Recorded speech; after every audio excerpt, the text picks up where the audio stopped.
Hi and welcome to this video, which is about how to replace the rear springs on your Ford Focus if you can't undo any of the nuts like I couldn't. So the technique I use is a scissor jack from the boot and 8 tie-down straps. It's probably quite a dangerous method to use, but it worked. Now all I've done is this side in this video because I did do a video which was a lot longer, which included me going to hell and back on the other side. So this video was just on this side, but the principle's the same obviously for the other side. Now this method may get you out of a sticky patch if you've got to change those springs, and like me, you couldn't undo any of the bolts.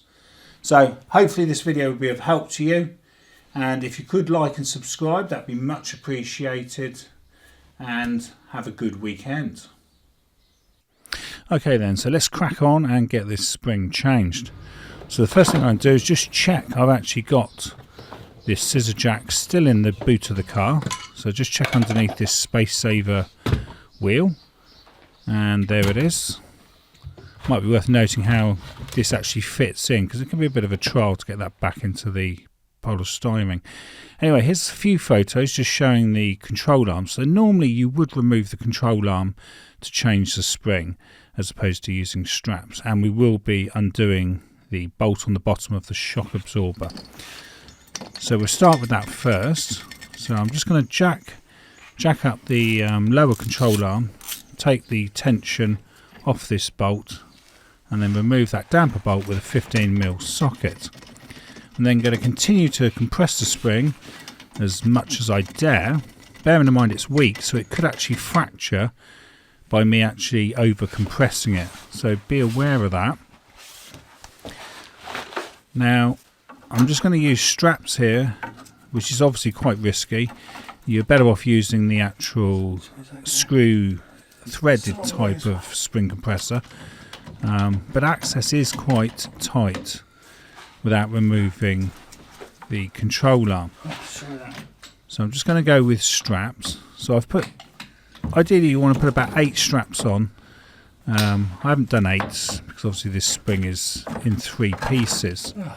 But the more straps you put on, obviously the safer it would be. I'm just going to use a pry bar now just to push it down a little bit, give me some access there so that the spring comes out. So here we are. Here's our broken spring. So what you have got is, in there you've got a rubber top mount and a sort of hard plastic lower mount. Wow. And a lot of crap. So here's a photo showing the lower hard plastic part. That can only go in one place. So bear that in mind. The top one can swivel around. So we'll just take these spring compressors off here. So there's a marking there which is probably the tension of the spring. So it might be worth noting that in case you've got different options for spring tension. There we go, so mine's broken there in 2 places. So what I'll do now is give everything a bit of a clean up and just try and get rid of some of the crud and that and surface rust. So when I come to put the new spring in, hopefully things will be able to move and bed in. I'm also going to put a little bit of corrosion inhibitor on here in the hope of holding off the rust that I seem to have. So here we are. So I've got a new spring here. These are quite cheap. They're only about £15 each. Obviously you change them in a pair, so £30 for the job. Now this is obviously where it gets quite dangerous. I'm going to compress the spring as much as I can, not too much, but enough to get it in there.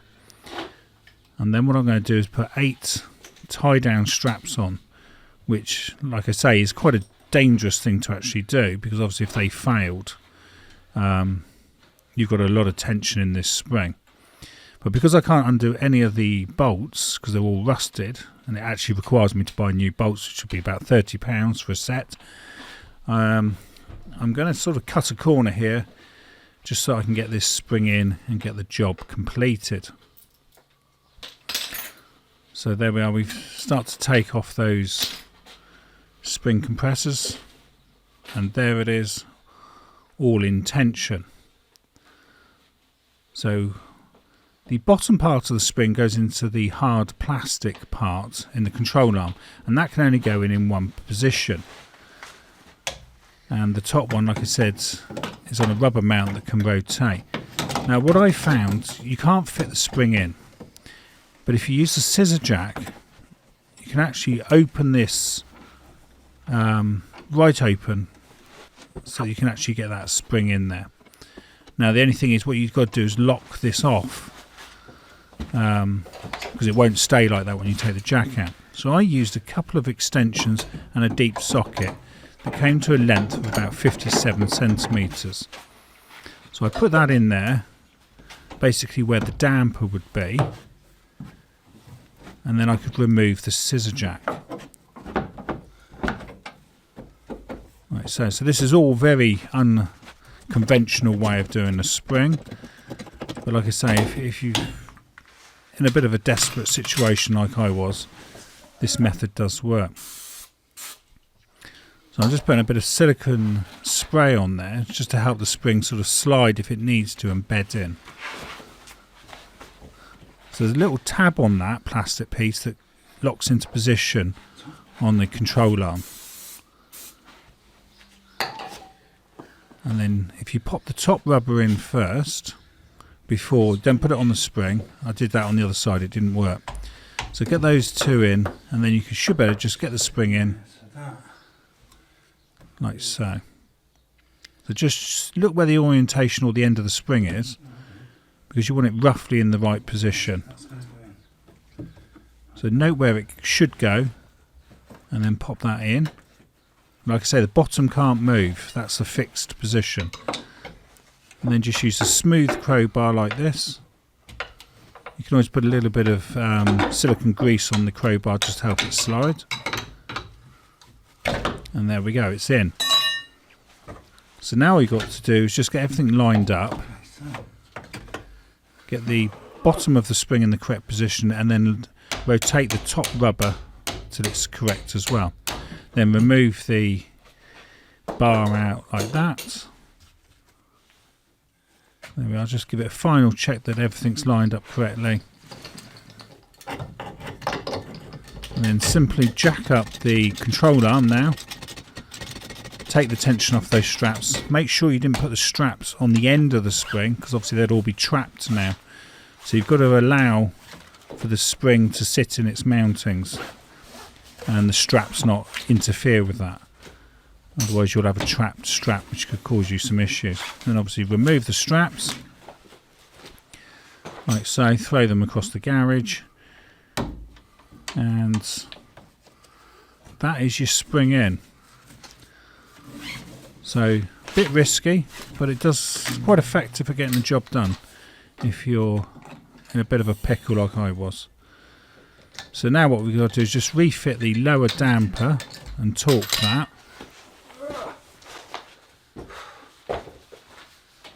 And that's the spring in. So let's get that damper bolt in now.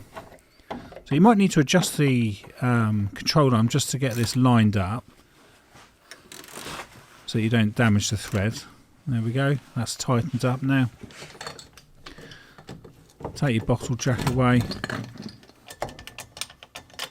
So I'm just doing the other side here because I hadn't done that. So you can see, got another view here to show you that damper. And there we go, tightening that side as well. And there we are, so that's how to change the springs using tie-down straps. And the length of the extension bars, I'll just show those now, so you can see what I used. 57 centimetres. Yeah, so that's 57 centimetres, and that is in inches. About 22.5 inches. About 22.5 inches. So there we go. Okay then, so here's some torque settings that you might find handy. You might want to pause those to view for longer. And again, here's some reference photographs which you can pause if you need to. So we just flip through these. So I've added more photos than what's in the actual video. in case you ever need to see any of the other details of the subframe, in case you're changing any of the other parts. So I've put quite a few photos here. So yeah, my subframe here was extremely rusty. Hopefully it's not gone to the point of no return, which I'll find out when I come to MOT this car. So this car was part of my abandoned Ford Focus series. So I was trying to keep all the costs to an absolute minimum, because obviously I don't know what it's going to fail on come the MOT. And if they fail it terminally, I don't want too many parts that I've bought that I can no longer use, that have been fitted to a car that's effectively no good and would be scrap. So yeah, if you want to perhaps have a look at that series, it was quite interesting, because this was laid up for a couple of years on grass, and I think that's what caused most of the corrosion that you see here, because it does obviously look quite bad in the pictures. So anyway, so there's our new spring next to the old one. There's the hard rubber cup, and then there's the rubber top mount, so you can see what's going on in there. There it is again in position, so just note that can only fit in one way. Okay then, so you've been watching how to replace the rear suspension springs on a Ford Focus using tie-down straps. And thank you for watching and supporting my channel. Please like and subscribe. And this video was filmed and edited by me, Mark Savage, in June 2023. I can also be found on Instagram, Facebook and Twitter as Coats and Gators.